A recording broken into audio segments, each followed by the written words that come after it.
The Lord be with you. And with your spirit. A reading from the Holy Gospel according to Luke. Glory to you, Lord. Jesus entered a village where a woman whose name was Martha welcomed him. She had a sister named Mary, who sat beside the Lord at his feet, listening to him speak. Martha, burdened with much serving, came to him and said, "Lord, do you not care that my sister has left me by myself to do the serving? Tell her to help me."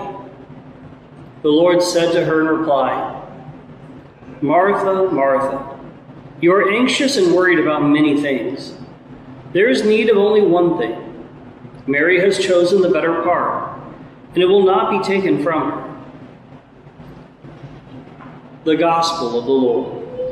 Praise to you, Lord Jesus Christ.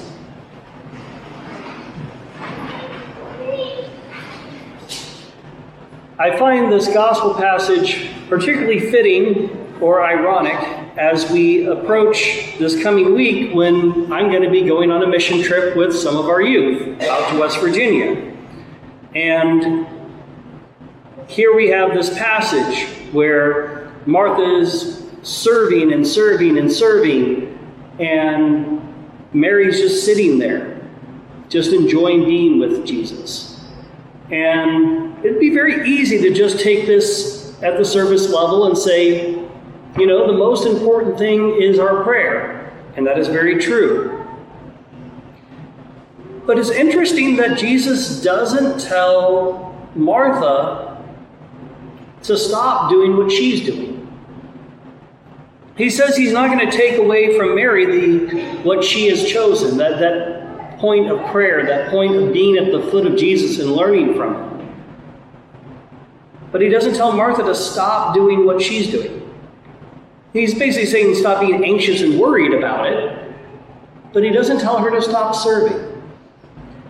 We are meant as Catholics to have a lived faith, a faith that pours out in actions in various different regards.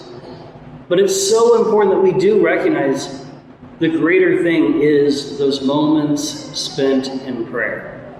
Those moments that we work on our relationship with God.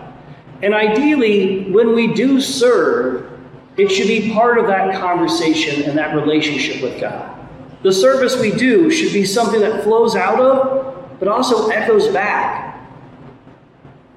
I don't want to spoil too much for the youth by setting too many expectations of what they're about to experience, because frankly, I don't know. The last time I went to this place was 15 years ago. A lot changes. But there's a lot to be said on every mission trip I've gone on to just sit with the people you're serving. It can be very easy to make it utilitarian, where it's all about, all right, we're going to come in here, we're going to put in a new roof, we're going to put in a new ceiling, we're going to tear out a wall that's moldy or what have you, instead of stopping and meeting the people and saying, I'm going to help Charlie. I'm going to help Jill. I'm going to help this particular person. Maybe I need to get to know them, to get to know who it is I'm serving, not just do something for them, but to respect their dignity.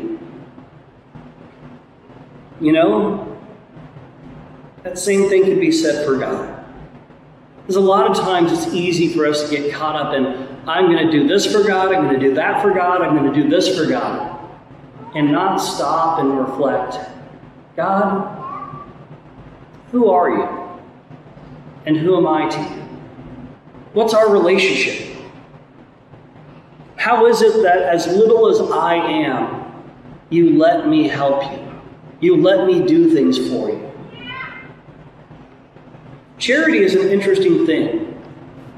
There's two sides of charity. For real charity to happen, one person has to be willing to give of themselves and say, I will serve you. But then there's another side of it that somebody has to say, I'm willing to admit I need help. I'm willing to admit I need someone to help me. That sometimes takes a lot of courage for people. It needs to be appreciated. It's so much of our faith to both serve and to pray. We have this wonderful community down in southern Indiana, St. Meinrad. I don't know how many of you have ever been there, but I encourage everyone in Indiana, go have a retreat at St. Meinrad. Go experience the environment that has been developed by the monks who live there, living a life of ora et labora. Ora means prayer, labora means work. Their life is to work and to pray and to pray and to work, and let the two intertwine. That's how our lived Catholic faith should be. We should take specific times and pray. But we should also go and take our prayer out into the world and to the people we meet at our daily work, at our classrooms, in our neighborhoods. And we should be praying as we work. We should be praying in the classroom. They say that they took prayer out of schools. They didn't take prayer out of schools. I will promise you, anytime there's a test, somebody is praying. They may have taken the public act of it, but we need ourselves to make prayer part of what we do in each moment. May we take the example of both Martha and Mary. It's interesting, the gospel notes, Martha welcomed him. Martha, who was serving and acting, Martha welcomed Jesus. And then Mary spent time with him. There's a place for both of these in our faith. We need to recognize the primacy of the prayer, but don't rule out service. We need to recognize the importance of service, but don't rule out the primacy of prayer.